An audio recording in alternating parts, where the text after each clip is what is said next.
ओम श्री गणेशाय नमः। ओम नमः शिवाय। शैव दर्शन के अनुसार शिव तत्व, जगत प्रपंच और जीव तत्व के विषय में विशद विवेचन तथा शिव से जीव और जगत की अभिन्नता का प्रतिपादन। तदंतर उत्तम श्रेष्ठ पद्धति का वर्णन करके सृष्टि, स्थिति और संहार सबको शक्तिमान शिव की लीला बतलाते हुए वामदेव जी के पूछने पर स्कंद ने कहा, मुने, कर्मास्ति तत्व से लेकर जो विस्तृत शास्त्रवाद है, अर्थात कर्म सत्ता के प्रतिपादक कर्म फलवाद से आरंभ करके शास्त्रों में जो विविध विषयों का विशद विवेचन है, वह ज्ञान प्रदान करने वाला है। अतः ज्ञानमान पुरुष को विवेकपूर्वक इसका श्रवण करना चाहिए। तुमने जिन शिष्यों का उपदेश दिया है, उनमें से कौन तुम्हारे समान है? वे अधम शिष्य आज भी अनन्याय शास्त्रों में भटक रहे हैं, अनीश्वरवादी दर्शनों के चक्कर में पड़कर मोहित हो रहे हैं। 6 मुनियों ने उन्हें शाप दे रखा है, क्योंकि पहले वे शिव की निंदा किया करते थे। अतः उनकी बातें नहीं सुननी चाहिए, क्योंकि वे अन्यथावादी शिव शास्त्र के विपरीत बात करने वाले हैं। यह 5 अवयवों से युक्त अनुमान के प्रयोग के लिए भी अवकाश है ही। उत्तम व्रत का पालन करने वाले वामदेव, जैसे धूम का दर्शन होने से लोग अनुमान द्वारा पर्वत पर अग्नि की सत्ता का प्रतिपादन करते हैं, उसी प्रकार इस प्रत्यक्ष प्रपंच के दर्शन रूप हेतु का अवलंबन करके परमेश्वर परमात्मा को जाना जा सकता है, इसमें संशय नहीं है। यह विश्व स्त्री पुरुष रूप है, ऐसा प्रत्यक्ष ही देखा जाता है। 6 कोश रूप जो शरीर है, उसमें आदि के 3 माता के अंश से उत्पन्न हुए हैं और अंतिम 3 पिता के अंश से, यह श्रुति का कथन है। इस प्रकार सभी शरीरों में स्त्री पुरुष भाव को जानने वाले लोग हैं। मुने, विद्वानों ने परमात्मा में भी स्त्री पुरुष भाव को जाना है। श्रुति कहती है, पर ब्रह्म परमात्मा सत चित और आनंद रूप है। असत प्रपंच को निर्वृत्त करने वाला शब्द ही सद्रूप कहा जाता है। चित्त शब्द से जड़ जगत की निवृत्ति की जाती है। यद्यपि सत शब्द तीनों लिंगों में विद्यमान है, तथापि यहाँ पर ब्रह्म परमात्मा के अर्थ में पुल्लिंग सत शब्द को ही ग्रहण करना चाहिए। वह सत शब्द प्रकाश का वाचक है। सन प्रकाश, सन शब्द स्पष्ट रूप से प्रकाश का वाचक है। परमात्मा में जो सत्ता या प्रकाश रूपता है, वह उसके पुरुष भाव को सूचित करती है। ज्ञान शब्द का पर्यायवाची जो चित्त शब्द है, वह स्त्रीलिंग है, अर्थात परमात्मा में चित्त रूपता उसके स्त्री भाव को सूचित करती है। प्रकाश और चित्त ये दोनों जगत के कारण स्वभाव को प्राप्त हुए हैं। इसी प्रकार सच्चिदात्मा परमेश्वर भी जब जगत के कारण भाव को प्राप्त होते हैं, तब उन एकमात्र परमात्मा में ही शिव भाव और शक्ति भाव का भेद किया जाता है। जब तेल और बत्ती में मलिनता होती है, तब उसके प्रकाश में भी मलिनता आ जाती है। चिता की आग आदि में अशिवता और मलिनता स्पष्ट देखी जाती है। अतः मलिनता आदि आरोपित वस्तु है। उसका निर्वर्तक होने के कारण परमात्मा के शिवत्व का ही श्रुति के द्वारा प्रतिपादन किया गया है। जीव के आश्रित जो चिच्छक्ति है, वह सदा दुर्बल होती है। उसकी निवृत्ति के लिए ही परमात्मा में सार्वकालिक सर्वशक्तिमता विद्यमान है। ईश्वर बलवान है, शक्तिमान है, यह व्यवहार देखा जाता है। महामुनि वामदेव, लोक और वेद में भी सदा ही परमात्मा की शिवरूपता और शक्ति रूपता का साक्षात्कार कराया गया है। शिव और शक्ति के संयोग से निरंतर आनंद प्रकट रहता है। अतः मुनि, उस आनंद को प्राप्त करने के उद्देश्य से ही पाप रहित मुनि शिव में मन लगाकर निरामय शिव, परम कल्याण एवं परमानंद को प्राप्त हुए हैं। उपनिषदों में शिव और शक्ति को ही सर्वात्मा एवं ब्रह्मा कहा गया है। ब्रह्म शब्द से ब्रही धातवगत व्यापकता एवं सर्वात्मता का ही प्रतिपादन होता है। शंभु नामक विग्रह में ब्रह्म तत्व और बृहत्व, व्यापकता और विशालता नित्य विद्यमान है। सदो जातादि पंच ब्रह्म शिव विग्रह में विश्व की प्रतीति ब्रह्म शब्द से ही कही गई है।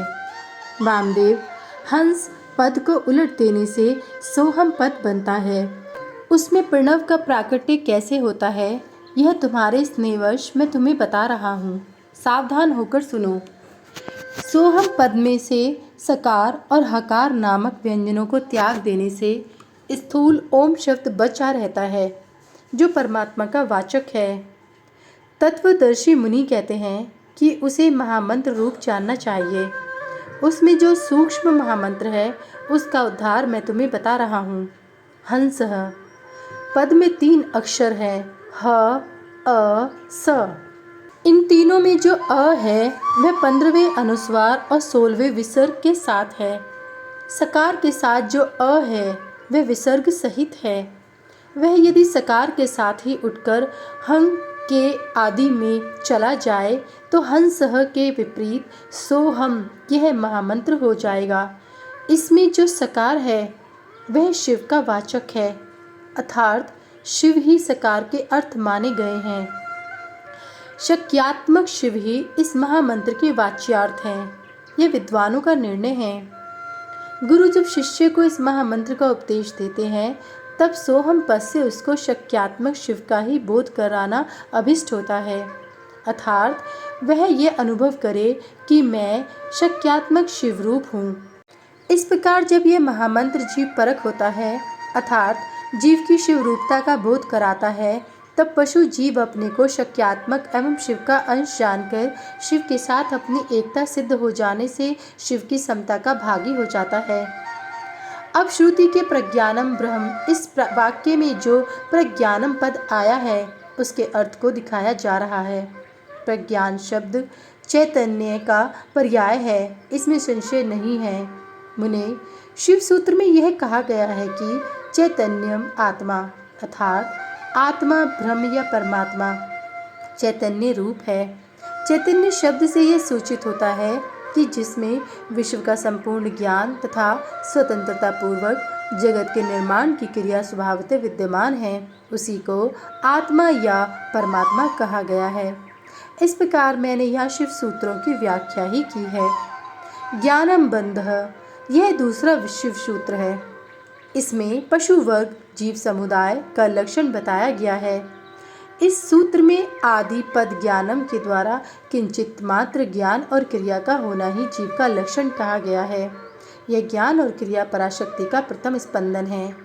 कृष्ण यजुर्वेद की श्वेताश्वतर शाखा का अध्ययन करने वाले विद्वानों ने स्वाभाविकी ज्ञान बल क्रिया चय इस श्रुति के द्वारा इसी पराशक्ति का प्रसन्नतापूर्वक स्तवन किया है। भगवान शंकर की 3 दृष्टियां मानी गई हैं, ज्ञान, क्रिया और इच्छा रूप। ये तीनों दृष्टियां जीवों के मन में स्थित हो इंद्रियां ज्ञान गोचर देह में प्रवेश करके जीव रूप हो सदा जानती और करती हैं। अतः यह दृष्टि त्रय रूप जीव आत्मा महेश्वर का ही स्वरूप है, ऐसा निश्चित सिद्धांत है। अब मैं जगत प्रपंच के साथ प्रणव की एकता का बोध कराने वाले प्रपंचार्थ का वर्णन करूँगा। ओमितीदम सर्वम, अर्थात यह प्रत्यक्ष दिखाई देने वाला समस्त जगत ओंकार है। यह सनातन श्रुति का कथन है। इसमें प्रणव और जगत की एकता सूचित होती है। तस्माद्वा इस वाक्य में आरंभ करके तैत्तिरीय श्रुति ने संसार की सृष्टि के क्रम का वर्णन किया है। वामदेव, उस श्रुति का जो विवेकपूर्ण तात्पर्य है उसे मैं तुम्हारे स्नेहवश बता रहा हूँ, सुनो। शिव भक्ति का संयोग ही परमात्मा है, यह ज्ञानी पुरुषों का निश्चित मत है। शिव की जो पराशक्ति है उससे चित्त शक्ति प्रकट होती है। चित्त शक्ति से आनंद शक्ति का प्रादुर्भाव होता है। आनंद शक्ति से इच्छा शक्ति का उद्भव हुआ है। इच्छा शक्ति से ज्ञान शक्ति और ज्ञान शक्ति से 5वीं क्रिया शक्ति प्रकट हुई है। मुने, इन्हीं से निवृत्ति आदि कलाएं उत्पन्न हुई हैं। चित्त शक्ति से नाद और आनंद शक्ति से बिंदु का प्राकट्य बताया गया है। इच्छा शक्ति से मकार प्रकट हुआ है। ज्ञान शक्ति से 5वां स्वर उकार उत्पन्न हुआ है और क्रिया शक्ति से आकार की उत्पत्ति हुई है।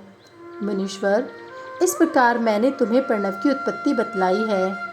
अब ईशान आदि पंच ब्रह्मा की उत्पत्ति का वर्णन सुनो। शिव से ईशान उत्पन्न हुए हैं। ईशान से तत्पुरुष का प्रादुर्भाव हुआ है। तत्पुरुष से अघोर का और अघोर से वामदेव का और वामदेव से सदोजात का प्रकट हुआ है। इस आदि अक्षर प्रणव से ही मूलभूत 5 स्वर और 33 व्यंजन के रूप में 38 अक्षरों का प्रादुर्भाव हुआ है। अब कलाओं की उत्पत्ति का क्रम सुनो। ईशान से शांत्यतीता कला उत्पन्न हुई है। तत्पुरुष से शांति कला, अघोर से विद्या कला, वामदेव से प्रतिष्ठा कला और सदोजात से निवृत्ति कला की उत्पत्ति हुई है। ईशान से चित शक्ति द्वारा मिथुन पंचक की उत्पत्ति होती है। अनुग्रह, तिरोभाव, संहार, स्थिति और सृष्टि, इन 5 कृत्यों का हेतु होने के कारण उसे पंचक कहते हैं। यह बात तत्वदर्शी ज्ञानी मुनियों ने कही है। वाच्य वाचक के संबंध में उनमें मिथुनत्व की प्राप्ति हुई है। कला वर्ण स्वरूप इस पंचक में भूत पंचक की गणना है। मुनिश्रेष्ठ, आकाश आदि के क्रम से इन 5 मिथुनों की उत्पत्ति होती है। इनमें पहला मिथुन है आकाश, दूसरा वायु, तीसरा अग्नि, चौथा जल और 5वां मिथुन पृथ्वी है। इनमें आकाश से लेकर पृथ्वी तक के भूतों का जैसा स्वरूप बताया गया है उसे सुनो। आकाश में एकमात्र शब्द ही गुण है। वायु में शब्द और स्पर्श 2 गुण हैं। अग्नि में शब्द, स्पर्श और रूप, इन तीनों गुणों की प्रधानता है। जल में शब्द, स्पर्श, रूप और रस, ये 4 गुण माने गए हैं तथा पृथ्वी शब्द, स्पर्श, रूप, रस और गंध, इन 5 गुणों से संपन्न है। यही भूतों का व्यापक कहा गया है। अर्थात शब्दादि गुणों द्वारा आकाश आदि भूत वायु आदि परवर्ती भूतों में किस प्रकार व्यापक है यह दिखाया गया है।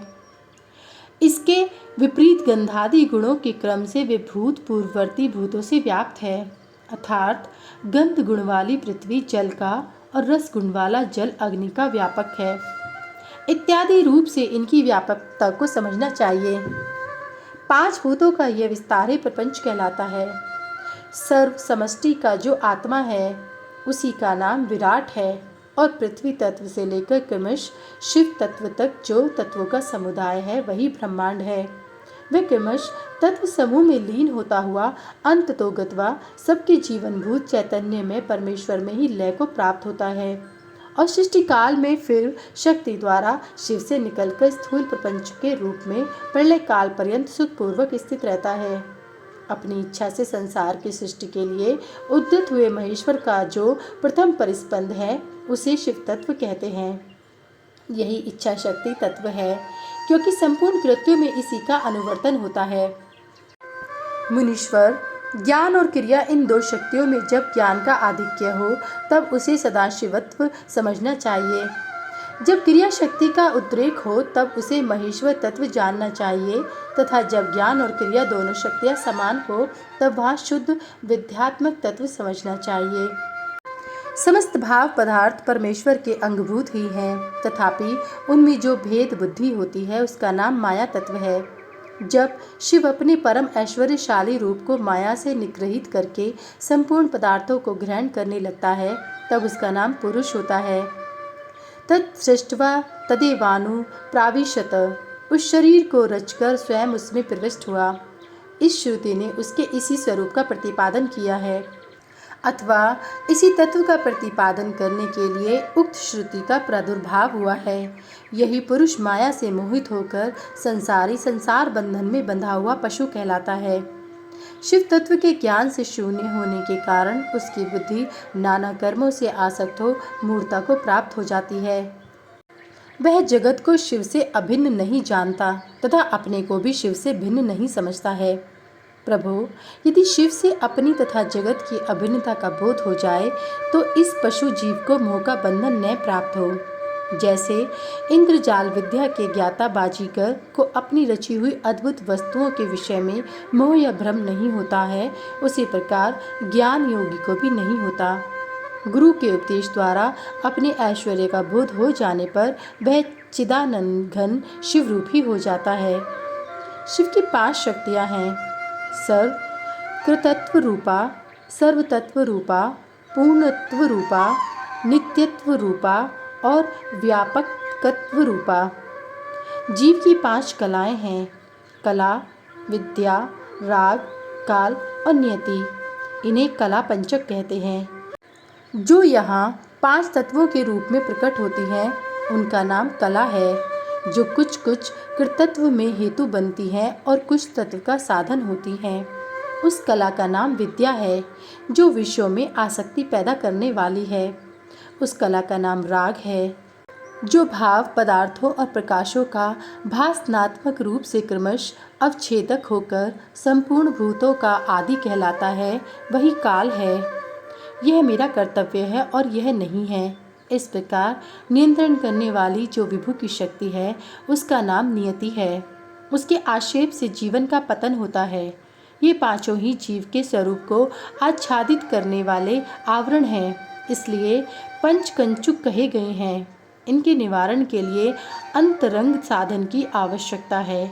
अध्याय 15 से 16 तक समाप्त। सभी वेद और पुराण सुनने के लिए हमारे इस चैनल को सब्सक्राइब करें और सभी वीडियो को लाइक करें। अगर मुझसे पढ़ने में कोई त्रुटि हो गई हो तो कृपया मुझे क्षमा करें और कमेंट में हर हर महादेव लिखना ना भूलें। भगवान भोलेनाथ की कृपा आप सब पर सदैव बनी रहे। हर हर महादेव। जय भोलेनाथ।